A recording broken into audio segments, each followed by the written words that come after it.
It is a rainy day here in Ada, Minnesota, and we won't be able to get into the garden today, but that's all right because I have another project that I want to get taken care of today. All right, so I have about 2 gallons of milk that are just expiring as of today, and they're not even opened yet. So I'm trying to find ways to use them up, and I always do kind of a big cooking day when I come down to the end of these gallons of milk if we don't use them. Typically that's not a problem, but my son, who usually drinks most of our milk, is not here for the next couple weeks. So today we're making all sorts of recipes, and I'll take you through a few that I use to use up this milk so we don't let it go to waste. Just making a double batch of pancakes. My girls like to eat them, and so easy for me to be able to pull them out of the freezer. Just make them up, put them on a sheet pan so that they freeze separately, and then put them in a freezer bag. You can either heat them in the toaster or on the griddle again.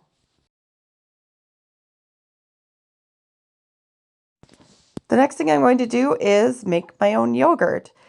You'll need to have a little bit of yogurt in your fridge with active cultures on it to get started, but here we go.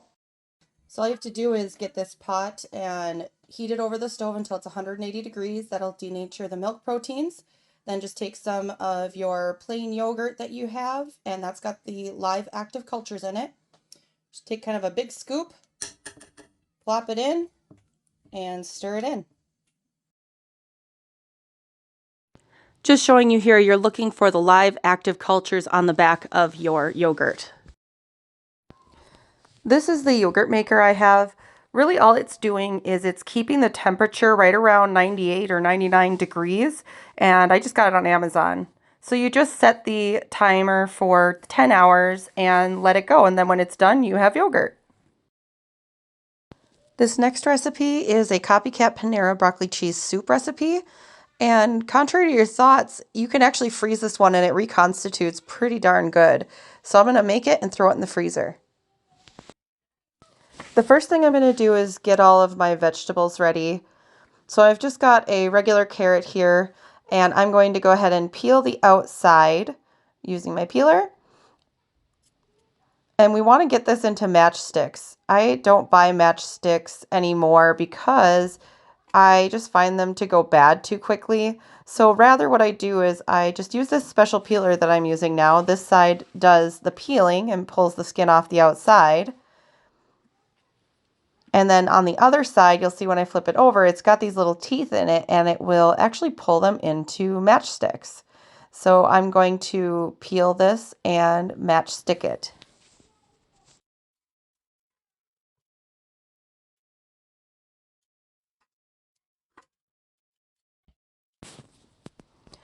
And then I just go ahead and cut those long strands up into smaller pieces, and you've got those matchstick carrots. We've also got to prepare our broccoli, and this is broccoli right out of our garden, so real exciting. Just cutting right under where the florets are. You don't want a ton of the stem to be in there. And just cutting the larger pieces into smaller. This is going to get cooked, and sometimes the cooking will break up the larger pieces, but think bite size and just trim them down.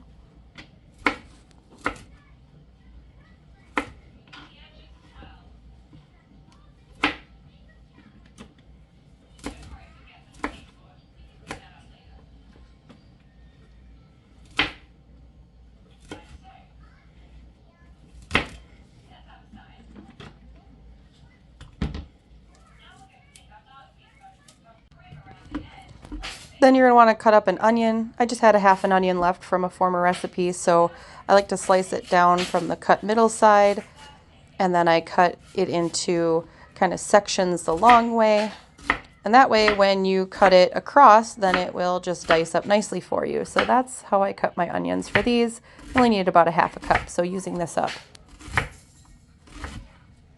Now we need to go ahead and take that melted stick of butter and put our onions in and let them cook for just a bit. I like the onions to cook for about 2 minutes before I add the rest of the veg, just because I want them to cook down a little bit more.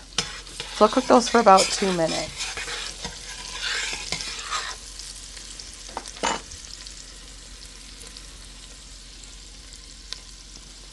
Now I'm going to add my broccoli and my matchstick carrots just right on top. And you're just going to stir them in and let them cook along with those onions for I'd say about 2 minutes. You don't want to cook them to death because you still want there to be a little bit of a crunch in your soup with those pieces. But you'll see all the broccoli will turn that bright green color. And then I am also adding a little bit of garlic because if you know me, everything in my house gets onions and garlic. So adding that in and just cooking for about 1 minute for the garlic to cook a little bit. You'll smell the fragrant garlic pieces and it won't be raw anymore. Then we need to add about 1/4 cup of flour, and this is going to coat all of the vegetables, and this will be part of our thickening agent. The cheese later will also thicken, but this helps kind of create that initial thickness with the milk. So we'll just give that a quick stir, and you want to cook for about 1 minute so that the raw flour is cooked.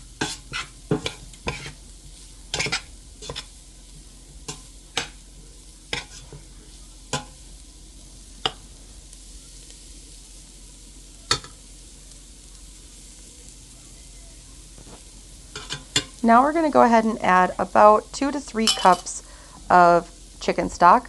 And this is homemade stock I make from my carcasses from whole chickens. I'll put them in the roaster with a bunch of vegetables and make my own stock. So we can look at that recipe another time too. But here's homemade chicken stock I'm adding in. I'm going to add just a little bit more to the mix. And this is going to start thickening.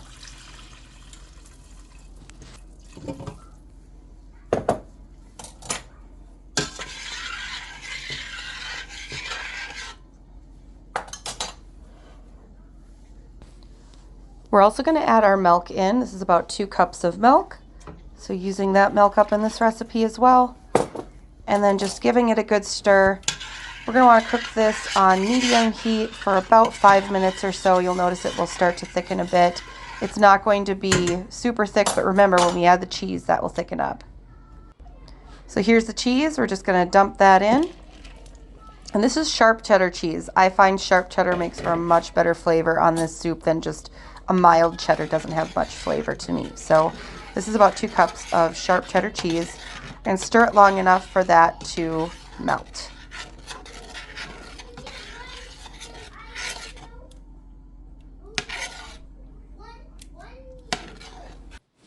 You're also going to want to season it with at least some salt and pepper. I also like to add a little paprika as well to mine, and that gives it a little extra punch. And then really it's done, and you can wait for it to cool down, and I throw this right in the freezer. This next recipe is courtesy of Food Network. I am making this for supper tonight, white baked ziti, and this will help us use up about 4 more cups of milk. I've got 1/2 cup of butter, 1 stick melted on the stove. I'm going to add about 1/2 cup of flour to it, and we're going to mix that in. And you're going to want to let it soak all that flour up, and then you're going to cook for about 1 minute.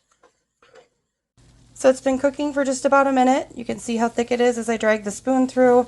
All the flour is dissolved. There's no clumps or chunks, and that means it's time for us to put in our milk. And this is just like room temperature milk. I've got 4 cups. I'm going to add it in. And for this one, I'm going to use a whisk, because you're going to get a little bit of clumps now. When you first start out, you'll see those butter clumps in there. And you're just going to whisk it until you get a nice homogeneous kind of blend. And we're going to cook this for about 5 minutes over medium heat until it thickens up a little bit. Okay, and here's how you know it's done. It's nice and thickened up here. If you had a spoon in there, it would coat the back of a spoon. So now it's time to take it off the heat, and we're going to add in the cheese. And I'm going to switch over to just a regular spoon. So about 2.5 cups of cheese. I'm using up just a little bit here as the end of some Italian style cheese blend, and then the other half I'm going to use mozzarella for. And you're going to stir that all in. And this is our cheese sauce, like an Alfredo, and I'm going to use this tonight over some noodles for a ziti bake, and then whatever's left I'll put in the fridge. So that used up some more of our milk. All right, later in the day here I boiled up the noodles, mixed it all together with the white sauce, and sprinkled some mozzarella cheese over the top. And this is set to go in the 400-degree oven for 30 minutes. And here is the finished product. Bubbly, hot, and cheesy. So good. Our next recipe is buttermilk biscuits. And I'm not using buttermilk today. I'm trying to use whole milk. So I'm going to create buttermilk by mixing my milk with about a tablespoon of white distilled vinegar and just letting it sit on the counter for about 15 or 20 minutes. It'll thicken up and have that tang just like buttermilk. So I've got 4.5 cups of our flour here. This is just all-purpose flour. And then I need 6 teaspoons of baking powder. So 1, 2, 3, 4, 5, 6. And then I need 2 teaspoons of salt. 1, 2. And then we're just going to mix these together in preparation for getting our buttermilk. The next step, actually before the buttermilk, is we need to incorporate the butter. So you want 2 sticks, this is a double batch, so 2 sticks of butter, and I just cut it up into small cubes, and you put it right into your flour. And we'll be using a pastry cutter to get these incorporated. If you haven't used a pastry cutter before, it's really just a metal tool with these kind of butter knife dull edges on it, and a handle. And you just use it to squish through the butter, and that makes it into smaller pieces than the ones we've cut. And you're going to continue working it like this until it's all incorporated. It's going to look like chunky, kind of chunky crumble top. If you've made crumble topping before, this is another item that looks like that. So I'm going to keep working this, just rocking it back and forth until it gets more incorporated, and then I'll show you the final product, what it should look like. Okay, it's incorporated. You can see there are still chunks in there. It's not totally broken up. You want chunks in there to make the flakiness of the biscuit, but all of the flour has sort of touched this butter and is incorporated. So you can give it a feel with your hands and break up any really big pieces, but the pastry cutter does a really good job of that. So now we're ready to use our buttermilk. And this is our milk that we added just a little bit of vinegar to, because I don't have buttermilk and we're trying to use up regular milk. What you want to do is just make this little well in the center. You want to have a wooden spoon ready because you're going to do this quickly. So here's our 2 cups of buttermilk. Dump that right into the middle. And as soon as this touches, it's going to start activating the baking powder. So we want to move quickly here for a nice rise on these biscuits.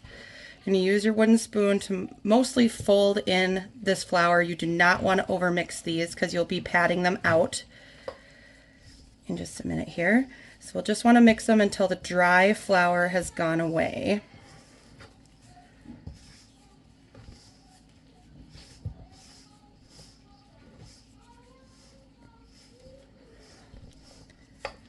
So right about here is where I'm going to stop. There's just a little bit of dry flour, but when I plop it on my counter, it'll go away. So then, of course, my video didn't record because I was in a rush to get them ready, but you just pat them out like this on your counter, about 1.5 to 2 inches thick, depending on how high you want them. They'll rise a lot with the baking powder. And then I use my biscuit cutter. I have a 3-inch biscuit cutter, or you can use a cookie cutter or whatever you have that's circular, just to cut them out and place them on a tray that has parchment paper on it. And then you just throw them on that parchment paper, put them in your freezer for a few hours until they're hard. And then I'm going to throw these all in the freezer bag together, ready to come out and bake from frozen.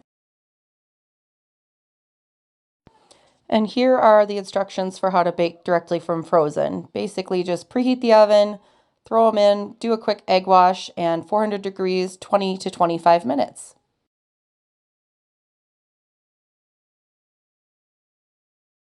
The last recipe we're making today is going to use up the last 2 cups of milk that I needed to use up. And I had some breakfast sausage and bacon that I had extra frozen in the freezer, so that's going to get that used up as well. And then it takes 8 eggs. And then I just have these 2 pie crusts that I got from Aldi. They were in the freezer section, 2 pie crusts per package for 99 cents, and I thought that is a great deal. And I use these for my quiche, or if I'm just baking up a quick pot pie for me and the girls, for non-fancy meals, but that's all we need. And then I have some cheese that I'm going to be using up as well. So I'm going to go ahead and start by whisking up all of these eggs and milk, and then I'll show you how I layer the quiche. Again, my camera decided to not record, so I'm sorry about that, but basically all you do is you layer your meats and cheeses in the bottom first, then you dump over the eggs and just season your eggs with salt and pepper or whatever you like, and then you go ahead and put the eggs on top and sprinkle with a little extra cheese. Here is the finished product. I just take them out of the oven and I wait for them to cool all the way down. Once they're cooled, I can slide them into a gallon-sized freezer bag, one per bag, and just throw them in the freezer and then use them within about 3 months, and they're good to go directly in the oven from frozen. Well, that was a lot of cooking. I had to go get myself all showered up. I was full of flour and all sorts of stuff. But thanks for watching. Next time you're trying to use up milk, maybe try one of these recipes or more and let me know how they go. And if you have any suggestions for other recipes of things to make that use up bulk quantities of milk, I'd be happy to hear about those because I'm always looking to switch it up. Thanks again for joining me and take care. Bye.